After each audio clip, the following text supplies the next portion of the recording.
अक्सर देखा जाता है कि लोग गाय तो पालना चाहते हैं लेकिन उसे बछड़ा जन्म देने पर छोड़ देते हैं। ऐसे में आवारा पशुओं की संख्या में इजाफा होता है और वो दुर्घटना के शिकार होते हैं। ऐसे में भारत सरकार ने एक योजना लॉन्च की है जिसमें गाय बछिया ही देगी। क्या ये योजना है, कैसे इससे किसानों को लाभ मिलेगा, इसी की जानकारी के लिए आज हम पशु चिकित्सा अधिकारी कार्यालय मौजूद हैं। हमारे साथ सर हम जानेंगे कि क्या ये योजना है, लाभ कैसे मिलेगा इसको। हाँ, ये आज के परिप्रेक्ष्य में बहुत उचित सवाल है पशुपालकों के लिए और हमारी कृषि को बचाने के लिए। अक्सर पूरे प्रदेश में ये स्थिति है कि निराश्रित गौवंश पाए जा रहे हैं, कोई सड़क पे, कोई खेत में, कोई कहीं पे। उसका मूल कारण ये है कि गाय जब तक दूध देती है तब तक तो उसको रखते हैं और जो बछड़ा है उसको तो पैदा होते ही कुछ दिन बाद लोग छोड़ देते हैं।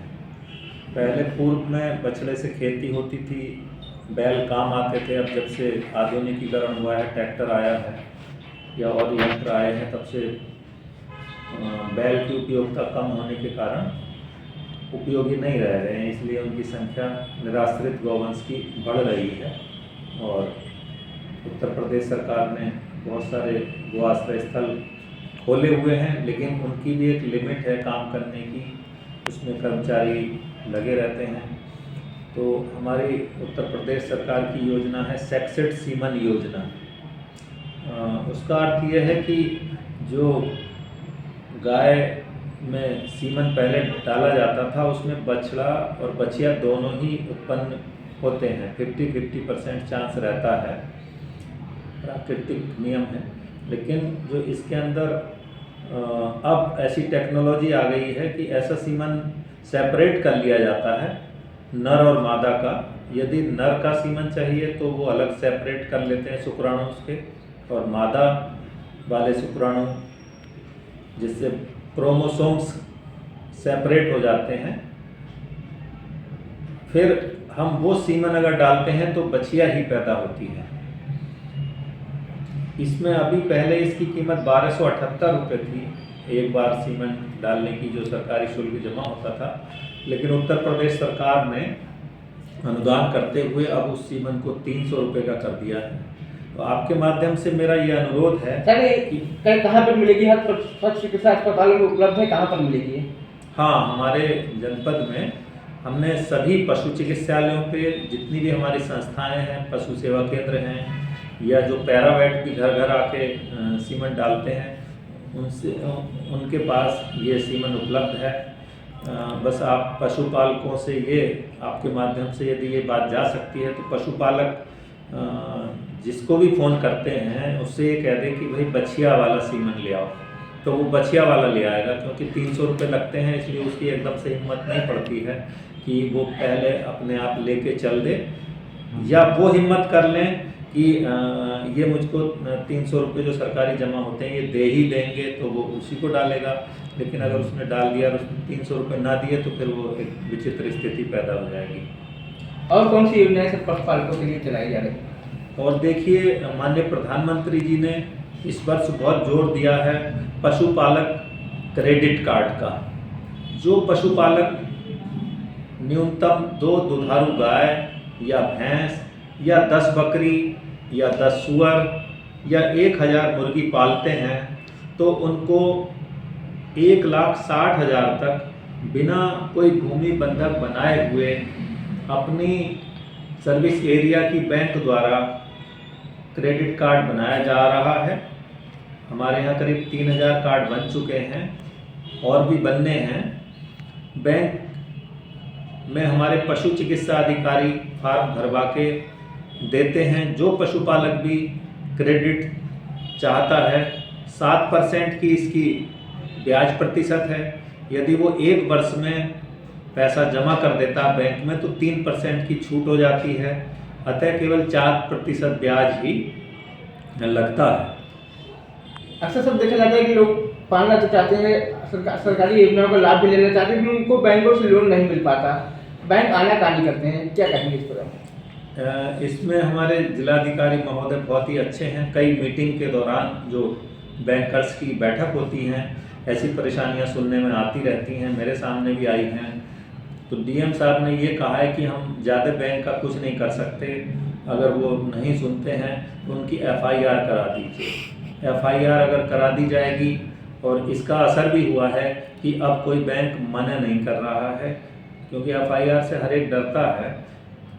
उन ज़्यादातर मैनेजर नहीं सुनते थे, लेकिन इस समय ऐसी कोई समस्या नहीं है। किसी के पास अगर कोई समस्या आती तो मैं कहता हूं कि आप मैनेजर से मेरी बात करा दीजिए। जब मेरी बात होती है, कई बार हुई है, तो मैनेजर मान जाते हैं और कह देते हैं हम 1 हफ्ते में इस काम को कर रहे हैं। यदि मेरी भी नहीं सुनते हैं तो मैं एलडीएम साहब से कहता हूँ। अपना नंबर सर बता दीजिए। नंबर, हाँ, अगर किसानों के लिए ये बहुत अच्छी चीज़ है। मेरा नंबर है 93 190 74 678। कोई भी बैंकर से पशुपालक बात कराता है तो मेरा भी सम्मान रखते हुए बैंक मैनेजर्स मानते हैं, नहीं तो ऊपर का स्टेप फिर अपनाया जाता है। हम एफआईआर तक के लिए भी कह देते हैं पशुपालक से। और इस बार हमारी प्रगति इस हिसाब से बहुत अच्छी हो रही है। इसके अलावा हमारे इस समय जो रोग नियंत्रण के लिए पहले लंपी स्किन डिजीज आई थी पूरे प्रदेश में और राजस्थान इत्यादि में, लेकिन हमने उससे पहले ही टीकाकरण कर लिया था। तो हमारे सुल्तानपुर में लंपी स्किन डिजीज जो गौवंशीय पशुओं में बहुत तेज़ी से हुई थी, मृत्यु भी हुई थी अन्य जिलों में, पश्चिम उत्तर प्रदेश में, तो हमारे यहाँ बीमारी कंट्रोल हो गई थी। और इस समय हमारे यहाँ मुहपका खुरपका का टीकाकरण का अभियान चल रहा है, जो 7 तारीख को ख़त्म हो जाएगा। अगर किसी पशुपालक का पशु को अभी मुहपका खुरपका का टीकाकरण नहीं लगा हुआ है तो निकटतम पशु सेवा केंद्र या पशु चिकित्सा अधिकारी से संपर्क करके टीका लगवा ले। इसके बाद भी छूट जाता तो भी संपर्क करके लगवा ले। एक दूसरी बीमारी ब्रूसेल्ला टीकाकरण भी हमारा चल रहा है, जिसमें एबॉर्शन जो होता था गाय भैंस में, वो अब आगे नहीं हुआ करेगा। एक ही बार ये टीका लगता है। छोटी जो पड़िया या बछिया रहती है 6 से 8 माह की उम्र में, बचपन में एक बार टीका लग जाता है, तो फिर बाद में ब्रूसेल्ला नामक जो कीटाणु होता है उससे एबॉर्शन नहीं होता है।